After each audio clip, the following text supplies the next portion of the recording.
Everyone, welcome back to my channel. तो आज मैं बनाने वाली हूँ 2-in-1 DIY, वो भी कार्डबोर्ड से, जिसको आप दो तरीके से यूज कर सकते हो। तो सबसे पहले मेरे पास ये कार्डबोर्ड बॉक्स, इसको मैं ओपन कर लूंगी और एक सर्कुलर ऑब्जेक्ट को इस कार्डबोर्ड के ऊपर रख के ट्रेस कर लिया है। इस ऑब्जेक्ट का डायमीटर है 14 सेंटीमीटर, मतलब इसका रेडियस है 7 सेंटीमीटर। तो इसी ऑब्जेक्ट के जितना, सर्कल के जितना मैंने एक पेपर कट कर लिया है 7 सेंटीमीटर रेडियस का, और जैसा मैंने स्क्रीन पर दिखाया है वैसे मैंने इस पेपर को फोल्ड कर दिया है। ऐसा मैंने इसलिए किया क्योंकि फोल्ड करने पर मुझे 8 लाइंस मिल जाएंगे इक्वल लेंथ के। फिर इस पेपर को मैं उस सर्कल पे रखूंगी जो हमने कार्डबोर्ड पे बनाया, और ये 8 लाइंस में मार्क कर लूंगी।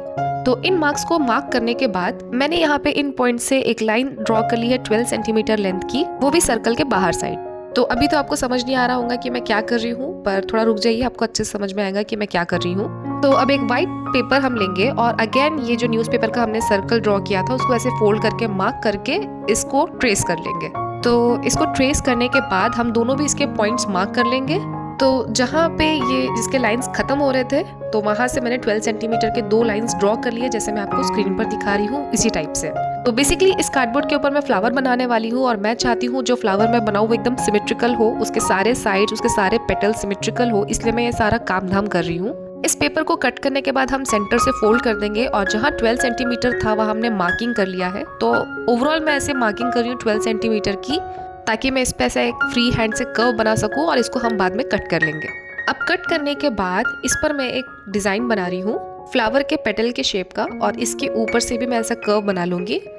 और ये पूरा डिजाइन बनने के बाद हम इस पेपर को कट करेंगे और इसको ओपन करके देखेंगे तो हम इस पेपर के 3 पार्ट्स मिलेंगे। पहला तो सर्कुलर पार्ट है, वो हमारे कोई काम का नहीं है। सेकंड वाला पेटल वाला पार्ट है, और इसके ऊपर वाला भी पेटल वाला पार्ट है। तो 2 लाइंस के बीच में हम ये पेटल वाला पार्ट रख के इसको ट्रेस कर लेंगे, और पेटल के ऊपर जो हमने डिजाइन बनाया था इसके बाद इसको भी ट्रेस कर लेंगे। तो जितने हमने 8 लाइंस ड्रॉ किए थे उन सबके बीच में हम यही सेम डिजाइन बनाएंगे, तो हमको ओवरऑल 8 पेटल्स मिल जाएंगे जो कि एग्जैक्टली सिमेट्रिकल होंगे, सेम लेंथ और सेम साइज के होंगे। अब हम इस पार्ट को कट करके रिमूव कर लेंगे। तो सेंटर वाला सर्कल हम अलग निकालेंगे, और पेटल्स को और उसके ऊपर वाले पार्ट को हम अलग कट करके निकाल लेंगे। ये ओवरऑल प्रोसेस थोड़ा सा टाइम कंज्यूमिंग है, बट इसका रिजल्ट जो है वो वर्थ इट है एट द एंड। अब देखिए, ये कट करने के बाद हमारा फ्लावर कुछ ऐसा दिख रहा है। अब इसके जो एजेस है वो बिल्कुल भी अच्छे नहीं लग रहे हैं, अनइवन है, रफ है। तो इसके सारे एजेस को मैं मास्किंग टेप से कवर कर रही हूँ। आप चाहे तो न्यूज़पेपर से भी कवर कर सकते हो। मास्किंग टेप अच्छे से रैप करने के बाद हम इसमें से छोटे छोटे कट्स लगाएंगे दोनों भी साइड से, और अंदर की तरफ उसको फोल्ड कर लेंगे, तो ये एकदम क्लीन सा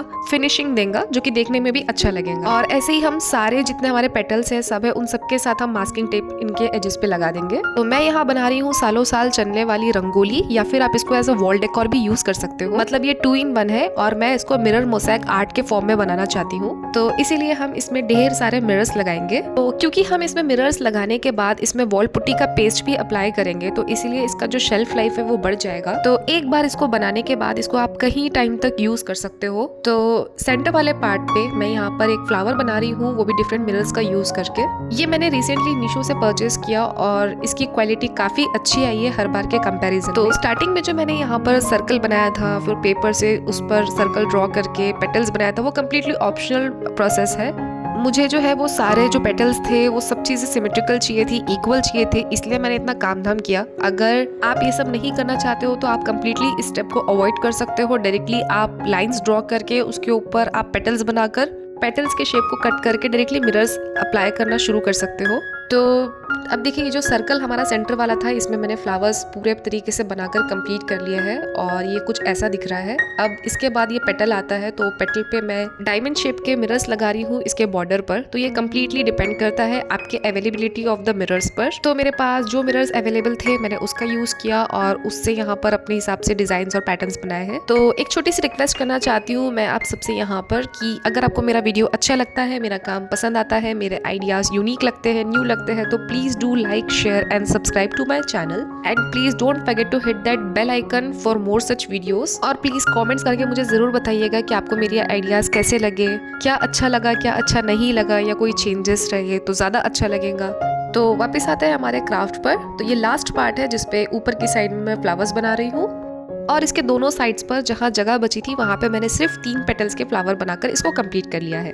फिर मैंने हाफ एन आवर तक इन सबको छोड़ दिया था ड्राई होने के लिए। एक बार इनको प्लेस करके देख लेते कि एक साथ कैसे दिख रहे हैं। तो ये एक साथ फ्लावर देखिए कुछ इस टाइप का दिख रहा है।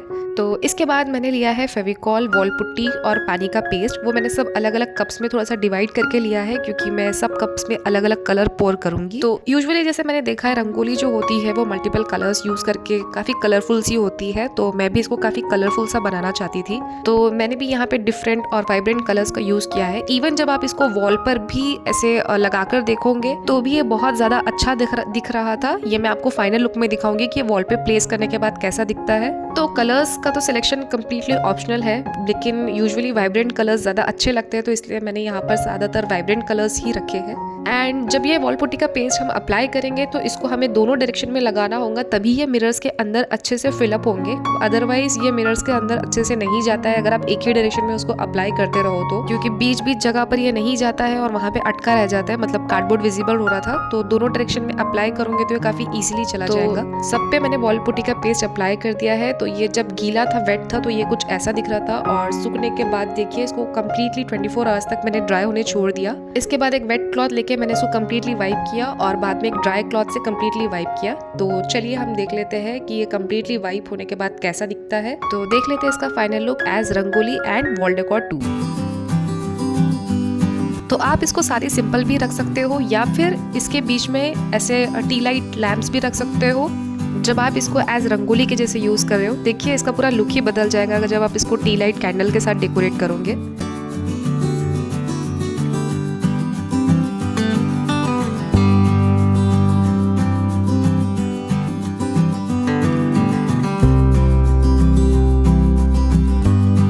और इसको वॉल डेकोर के जैसे भी यूज कर सकते हो, जैसे मैंने इसको वॉल पे लगाया है मास्किंग टेप की हेल्प से। इसके दोनों ही लुक काफी ज्यादा एस्थेटिक लग रहे हैं और ये काफी ज्यादा लंबे टाइम तक भी चलेगा।